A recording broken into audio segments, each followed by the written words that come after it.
Hello everyone, this is Sam. Today I like to simply read Sahih Muslim number 42127. 42127.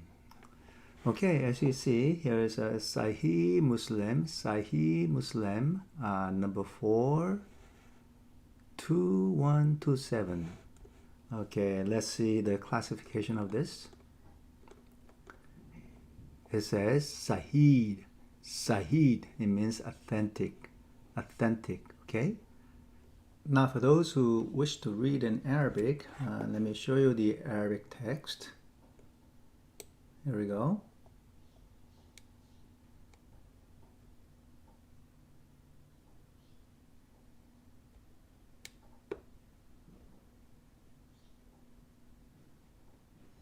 Okay, here's the end, and let me read now in English what it says. Okay, now let me read in English. Muhammad bin Qais said to the people, "Should I not narrate to you a hadith of the Holy Prophet on my authority and on the authority of my mother?" We thought that he meant the mother who had given him birth. He, Muhammad bin Qais, then reported that it was Aisha who had narrated this. "Should I not narrate to you about myself and about the messenger of Allah?" We said, "Yes," she said. "When it was my turn for Allah's messenger to spend the night with me, he turned aside and put on his mantle and took off his shoes and placed them near his feet and spread a corner of his shawl and on his bed, and then lay down till he thought that I had gone to sleep. He took hold of his mantle slowly and put on the shoes slowly and opened the door and went out and then closed it lightly. I covered my head, put on my veil, and tightened my waist wrapper, and then went out following his steps till he reached the Baqi. He stood there, and he stood for a long time. He then lifted his hands 3 times and then returned, and I also returned. He hastened his steps, and I also hastened my steps. He ran, and I too ran. He came to the house, and I also came to the house.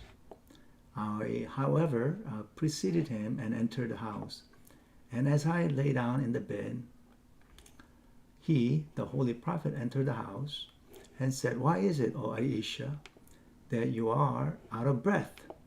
I said, "There's nothing." He said, "Tell me, or the subtle and the aware would inform me." I said, "Messenger of Allah, may my father and mother May my father and my mother be ransomed for you." And then I told him the whole story. He said, "Was it the darkness of your shadow that I saw in front of me?" I said, "Yes." He struck me on the chest, which caused me pain. Now, I want you to pay attention to right here. He struck me on the chest, which caused me pain. I do not know how he struck her. Was it a punch or was it slapping? I do not know.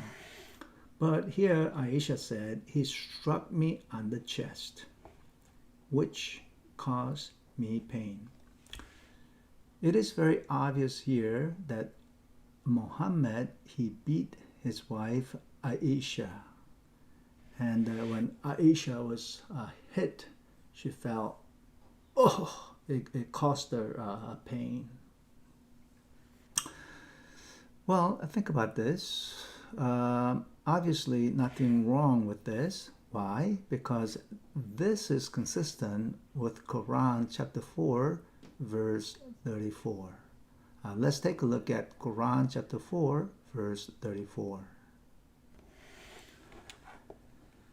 Okay, we came to Quran chapter 4, verse 34.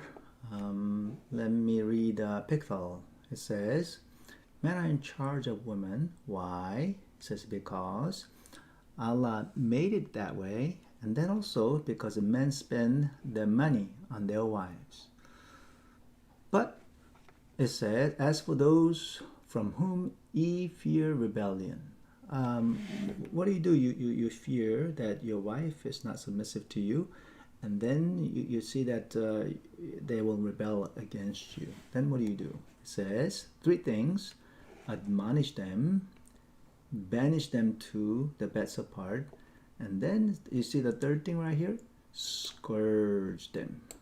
Scourge them. Now, Sahih International, it says strike them, right? Strike them. Yusuf Ali, it says beat them. Beat them. Here it says lightly, but it does not exist, right? It does not exist. Beat them. So what Muhammad did is very consistent with the Quran 4:34. But let me ask you this question. Is this a good example for all men to follow?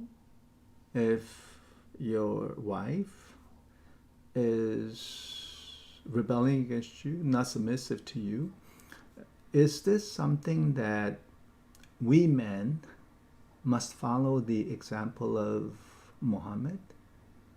That we beat our wives when they are not submissive to us? Think about that. Here in this hadith, Sahih Muslim, we see Muhammad beating his wife Aisha. And then Aisha says, which caused me pain. It was not beating lightly. She felt a pain, right? And this is very consistent with Quran 4:34. If you fear rebellion, or if you sense that your wife is not submissive to you, Quran 4:34 says, beat them. Beat them.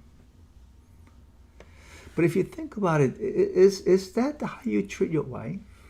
If you fear rebellion, is that how you're supposed to treat your wife? You know what? Here in America, if you beat a dog, did you know that you go to jail? You go to jail. It's not a good thing. And how much more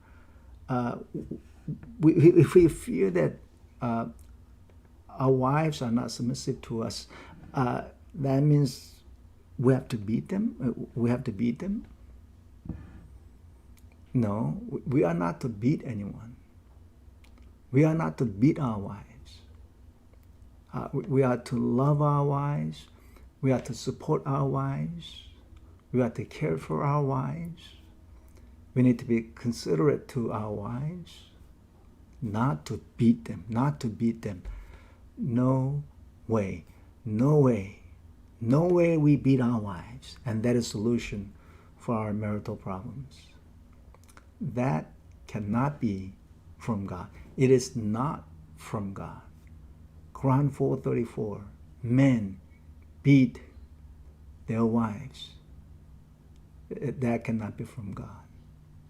Muhammad's example, beating Aisha, that cannot be a good role model. That is not an example to anyone. I'm sorry, you don't beat your wife. You support, you care for. You lead by example. Don't beat your wife. Let me share with you something better than that. Ephesians, the Bible, Ephesians 5:25, it says, husbands, love your wives. Husbands, love your wives. Isn't this much better? Isn't this from God? I mean, ladies, think about this. Do you like to have your husbands beat you? Is that from God? Or do you like have your husbands love your wives. Husbands, love your wives. You know what? I really love this teaching. Husbands, love your wives. What do you think? May the Lord give you grace. May the Lord give you peace. May the Lord build your family. God bless you. This is Sam.